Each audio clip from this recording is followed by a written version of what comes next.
510 Comcast Business Text Line. B, I'm thinking of trying the soda plan. How did you do on Memorial Day holiday? And what is your game plan for the upcoming summer barbecues? More importantly, my weakness, winter holidays. That is from 49er Stew. Mind over matter. It's mind over matter.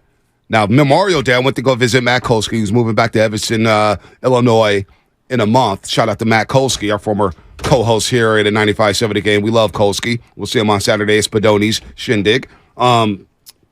He went over, made pancakes, ate a couple pancakes because you could do that with the soda diet. They send you pancake mix. Boom, Kolsky hooked it up. And then Memorial Day, we walked around the lake, and I got home, and I stayed away from all the barbecues. Got home, had me some soup, some veggies, and called it a day. Didn't even think about barbecue. Didn't even think about going to a barbecue spot or a barbecue in the park. So it is tough, 49er Stew. I'm not saying it's easy, but you can do it, Stu. Get on that soda diet. It's a hell of a plan. Go to SOTAweightloss.com for that. I'm blown away that on a Memorial Day weekend you were eating soup. I'm really impressed by your discipline, and I'm not trying to diminish you in any way. I mean Tyler that Miller, with the bottom of my heart. Tyler, you got to do what you got to do to get the weight off, man. Hey, I'm down 30, big dog. And Guru's going to be on the soda diet. I told him to wait till Monday to get through the weekend. There's no way Guru survives the soda diet. Monte, help me. Yeah, I'm going to help you, Guru. I'm going to give you all the help you need. I'll be your Dr. Phil. Will Guru be as strong as Derek Jeter's list of people he's been linked to in terms of dating? I have a wife. Oh my God! Listen, this is like what is it? The 27 Yankees. This is unreal. This is the dream team. Adriana Lima, Jessica Biel, Jessica Alba, Vita Guerrera. Haven't thought of her in forever. Tyra Banks, Gabrielle Union, Bridget Hall, Scarlett Johansson, Rachel Uchitel. Mariah Carey, Minka Kelly. I mean, those are just some of them. And then finally, Hannah Davis, his wife. Wow. Guru said he's starting today. I mean, that's pretty incredible. Guru's starting today. Soda diet. That is pretty incredible. I'm not even gonna lie about that. Let's go to Father Time in Napa. Wow. Father Time, what's happening? Hey, fellas, it's been a few minutes. I hope your last weekend was good. I don't want to look back too much because, we've had an incredible run. We got to kind of think about the now and the future. Although I will say, Peppers were great. Posty was fine. Lizzo slayed. Her band is incredible. Yeah, she did slay. And my list of one, my wife for 30, I'll take her all day. Moving forward, the real question is, the Warriors are in deep doo-doo. If you just look at the roster's nugget and you really focus in on one thing, playing incredibly well, two numbers, 28 and 26. Jokic is 28. Yep. Murray is 26. They are going to be around for a while. Yep. You surround them with the role players they have. Heck, Bruce Brown's 24. You can keep going on and on. Right. And let's face it, the Warriors have been in trouble because they keep aging. And when you do that, when you win, you pick late in the draft. So they got to nail things right now. The great thing about picking young guys is you pay them less. And, although Poole's a contributor, and Looney did that way back in 15, and 12 was a great draft, I think they're going to be really challenged. Steph is transcendent. He's maybe going to get a little better. I wouldn't be surprised. But, man, I think we have to be super, super thankful. I mean, incredibly thankful, particularly for longtime fans, and really focus on let's get competitive and we can maybe pull some stuff off. Because I believe in Steph Curry. Lastly, Lacob's statements, like we're going to do whatever we want, no matter what the rules are.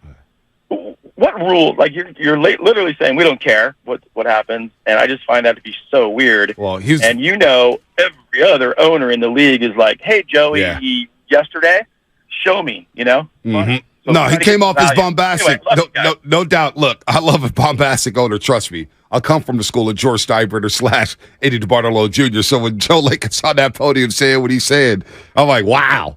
Owner right there at the presser. Now, we will have issues. Here's my biggest issue with Jerry Jones. As this segment was presented by Go to State Lumber, serving the Bay Area for 3 generations. When you succeed, we succeed. Visit GoToStateLumber.com. My problem with Jerry Jones, Shasky, the biggest one, is he's holding pressers after games. All right? Every game, Jerry Jones is sitting there holding court about the game and stuff like, it's like, dude, all right, I don't need this from you. He's doing a weekly radio hit. You imagine Joe Lacob doing a weekly radio hit about the team? That would not go well. It would not. And I love Joey Light years. I do. I'm glad he's the owner of the Golden State Warriors. He's flipped everything with the way he spins, the stadium and everything. But boy, did he come off quirky and there's some arrogant awkward moments. Yeah, okay, sure. Quirky, What did you want him to come out like, twiddling his thumbs? Like, No, I'm serious. Well, like, this is a guy who's 1 foot. If he can't be arrogant after 4 championships and building the stadium, like, who can? I hear you. No, I'm here for it. Now it's like, show me. You know, it's funny.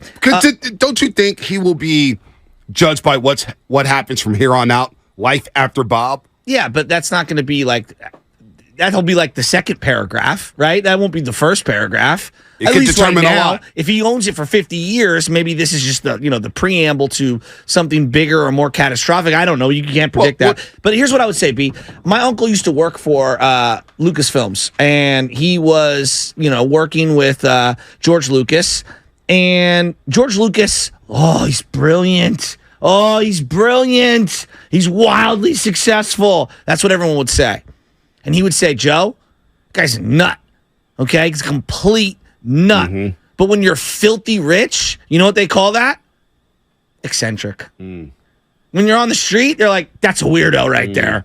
Now, obviously, there's layers to this, and I'm not categorizing anyone who's on the streets as a weirdo. I'm just saying that, like, when you have a lot of money, you can get a little weird. You can. Let me say this, though. As you are listening to 95.7 The Game, KGMZ, FM, and HG1 San Francisco, always live on the free Odyssey app. We appreciate everybody on YouTube, the Comcast Business Text Line, Twitch, everybody chiming in through the Odyssey app. If you're in your car, radio, good morning to everybody out there, especially getting off your graveyard shift or getting ready for work. Joe Lacob, when we say life after Bob, right, and he's got the 4 championships, you can never take that away, the stadium, the banners, everything he said, he's promised, he's delivered.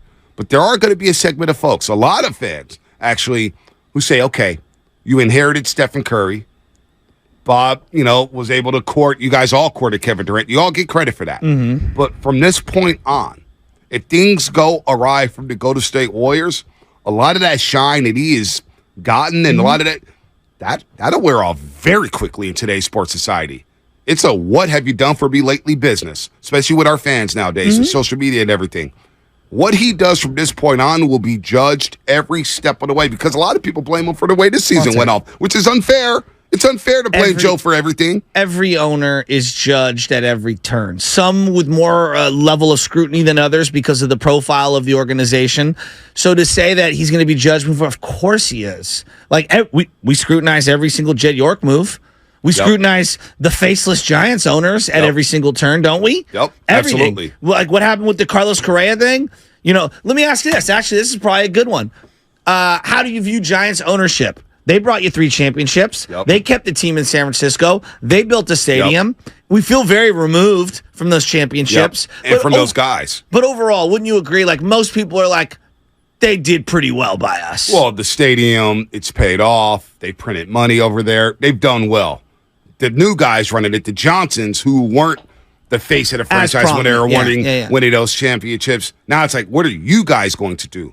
And so now without Bob Myers, and we'll see who's making the decisions, and that's the other thing with the GM. Will that new GM have the same power as Bob Myers, or would the Lacobs be in a little bit more on the decision-making process? And would that even be a good thing for the Golden State Warriors to have them in a little bit more on the decision-making process?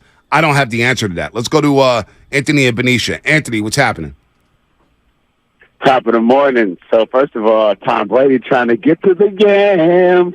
Sweet yams. That's what he's trying to do. But I love you, Anthony. So you guys are talking. Oh my God. So I love you right back, Joe. You know it, man. So so I wanted to talk. You guys are talking about getting the big man presence, and I can't help but just think about that. We had a youngster, 7'1". He was raw, or at least not all the way developed, and all we had to do was develop him. And I just keep thinking about, like, the terrible job that Steve Kerr did in developing the youngsters this season. And you also have to put that blame at the doorstep of the big 3, which also includes Iggy, so we'll say the big 4, because he was very vocal about not really buying into the youngsters contributing and helping him because it was hard to win a championship. And, Bob Myers and company thought like that it was just that easy. So I love the idea of getting a big man, but I hate the idea of remembering that we had one. We drafted one. Yeah. And now we're trying to figure out what pieces that we can move to try to get one, right? Because we would have to move heaven and earth to get a Joel or a Giannis. But also, I also wanted to talk about what I heard on the All the Smoke podcast yesterday. They had Robert Ory on there, and it was a great episode. You guys should definitely watch it or listen to it. But they asked him about, like, you know, what are one of the things that it takes to win? And he said, you got to effing like each other. He said, if you guys don't like each other and you're not willing to go to battle with each other, and he specifically pointed out, if someone hits your guy, you need to be willing and ready to hit that dude back. And I couldn't help but think about the punch and how only did it affect Jordan Poole, but it probably affected the team as a whole. And you think about the Nuggets, and one of the things I noticed last night, they're just having fun. Yeah. They out there playing basketball and playing with joy. Bruce Brown, who I never really realized was so good offensively, or at least as good as he is, he out there chucking threes, throwing up the three. Jamal Murray having a good time. And I'm like, wait a second. That was my Warriors a couple seasons ago. So I know I said a lot, but, man, between that punch, you know, I could tell that the guys didn't like each other, or something was off, obviously. But we had Wiseman, man. We let him go, and now we over here trying to figure out how we're going to stop Jokic. And I don't think Wiseman will be able to stop Jokic, but it can counteract that big man presence that they have. Hey, great call, Anthony. It's a hell of a call. You talked about having fun. Let's start right there, Shasky. The Warriors did not seem to like each other much. And you could see that on the road. Good teams went on the road. Why? Because they had fun on the road together. They won 11 road games. 11 road games. What that tells me is, one, you're not connected, you're not focused. And two, maybe you just didn't want to be around each other, which is crazy coming off a championship, because our digital manager, Whitley Sandretto, sent out a tweet yesterday. And she goes, I'm looking at this team. Looking at this team is like night and day. Crazy how much that punch messed up the vibe. And all of the NBA Finals coverage last year, the vibes are great. Jordan Poole hitting a half-court shot in Draymond's face. He's talking to Draymond there, having fun in Boston. The vibes completely flipped. There's no doubt the punch was the start of it. And then everything that happened after that, it just felt like, what's going on here? They take a couple steps forward, take two major steps back. There is something to having cohesion and liking each other. I think Anthony's spot on there. Do you know who the Beatles are, Bonte? I think I've heard of them. Howard Cosell on Monday Night Football. John Lennon has passed away during a Monday night game. Remember that? The fact that you even know that John Lennon is one of the members is honestly, I'm very happy. Shout out Howard Cosell. I'm very happy, and I love that you turned it into a. I just like how thing. that's his go-to Beatles reference too. It's incredible, isn't it? Or you could talk about the photo they had walking across the intersection. Abbey Road. Yeah, Abbey Road, whatever it is. Everybody goes there. Album cover. Yeah. So the Beatles were obviously a huge rock sensation, and they had like a zillion albums that are timeless, and they were making unbelievable music. And I think that this is one of the most perfect analogies as I look at the Warriors situation.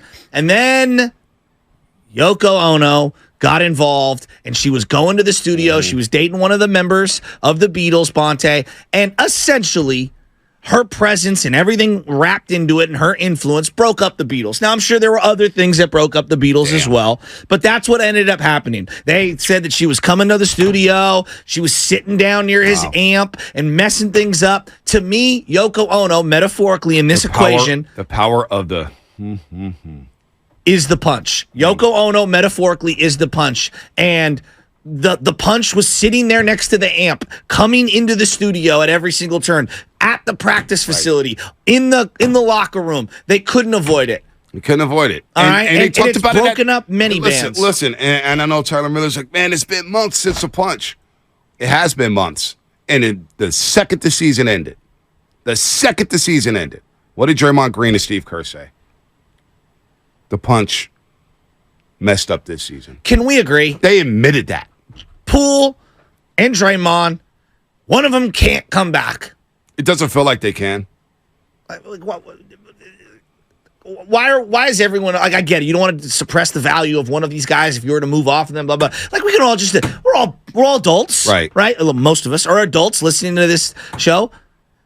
They can't all come back. No. Something's got to change. Something. Well, we got to change. I mean, the pool comments to the Ringer right after the season was over, Logan Murdoch. It's like, it's just business. Right. That's all it is. That's great. That's a great pool, Spadoni. It's a great pool. Look, Brett Bloom's going to join us at 7:30. Talk a little baseball here as we pivot. Real quick, let's get David at Fremont in here. Yeah. Waiting on hold. We'll clear the deck. And I'm just happy pivot that to you baseball. actually knew that John Lennon was a member of the Albert Beatles. Cosell. Can you name one other member?